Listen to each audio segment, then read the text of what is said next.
Live now to Canberra. Coalition MPs holding a news conference on the National Disabilities Insurance Scheme and the community sector fair pay case. Kevin Andrews here. We know that there's no major economy. If one looks at India and China and the other major polluters or emitters around the world, then that's not going to happen.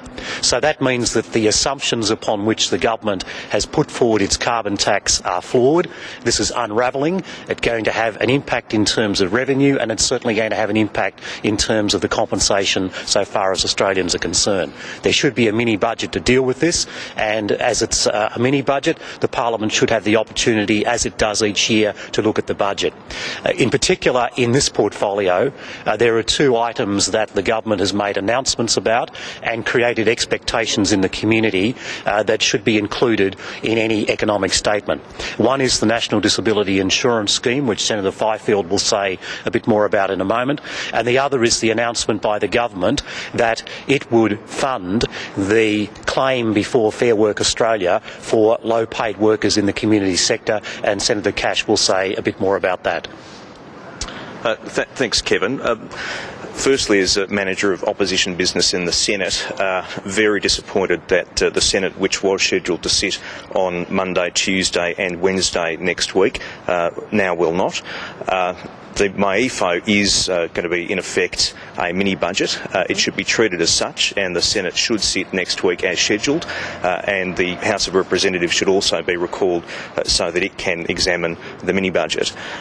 In the disabilities portfolio, very much I'm of the view that the MyEFO should have as a feature disability services. The Productivity Commission released its landmark report into disability services in August of last year.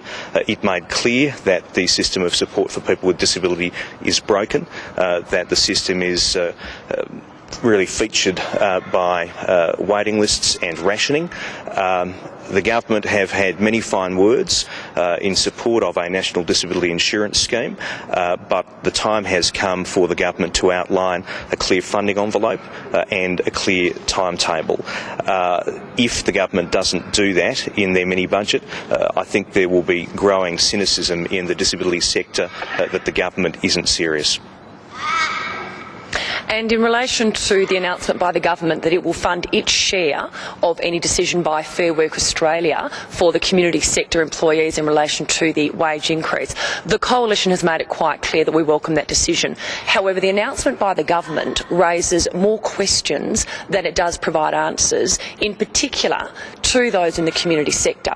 The most important question being, how does the government intend to fund any wage increase, in particular given the fact that we have not yet seen a decision from the full bench of Fair Work Australia.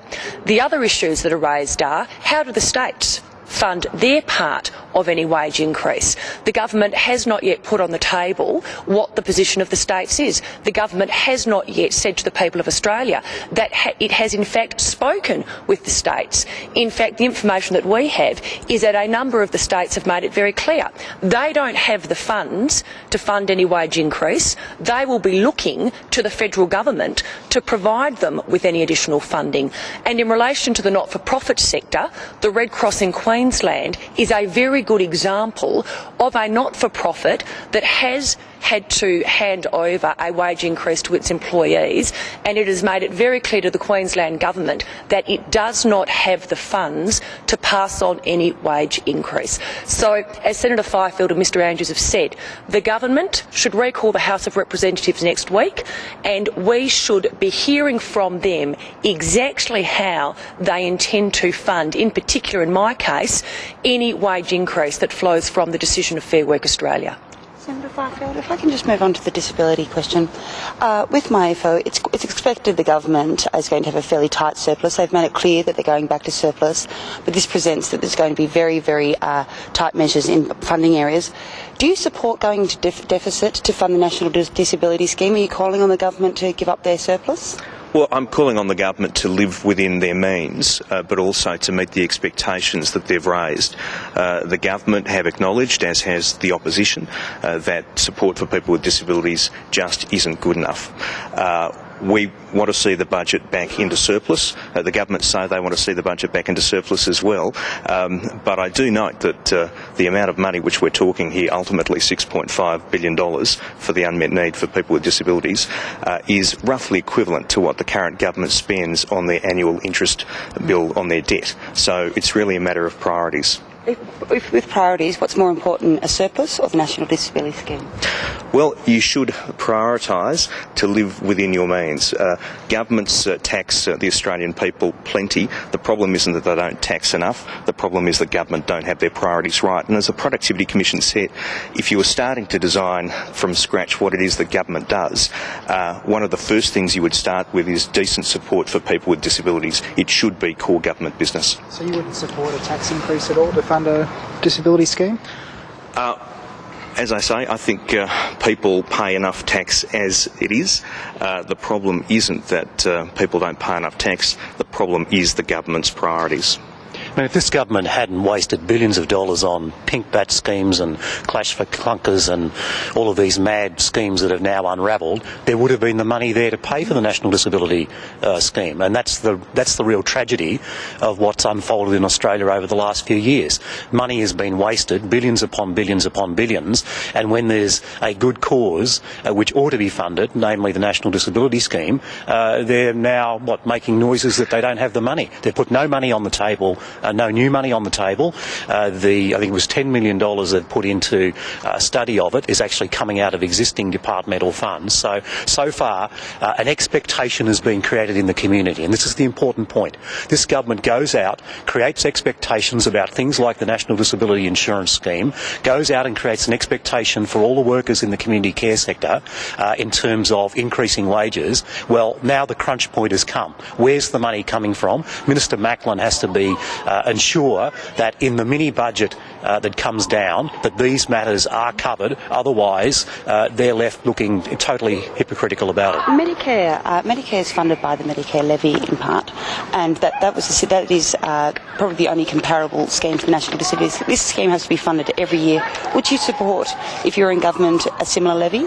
The Productivity Commission looked at this, and the Productivity Commission said, no, this is core government business. It ought to be funded out of consolidated revenue. We've supported that. That's the expert advice of the Productivity Commission, and that's the way in which we believe it should go ahead. Thank you. It's the Coalition's Kevin Andrews, Mitch Fifield and Michaela Cash there calling on the government to explain where the money is coming from when it comes to wage increases for disabilities. We know that the government is due to hand down MyEFO, the mid-year economic budget update, sometime before Christmas. We don't exactly know when, but as we get closer to the end of this week, it's looking less likely that it'll be during Parliament. And these three want to see that budget update, which is expected to carry a whole heap of savings, billions of dollars in cuts and savings because of global economic jitters that have hit the budget bottom line. And these three want to see, along with the rest of the coalition, that MyEFO update handed down during Parliament this week so it can be scrutinised line by line in the Parliament. We'll wait and see whether or not that happens. But for now, it's back to the Sky News Centre. David Lipson, thanks for now. The Victorian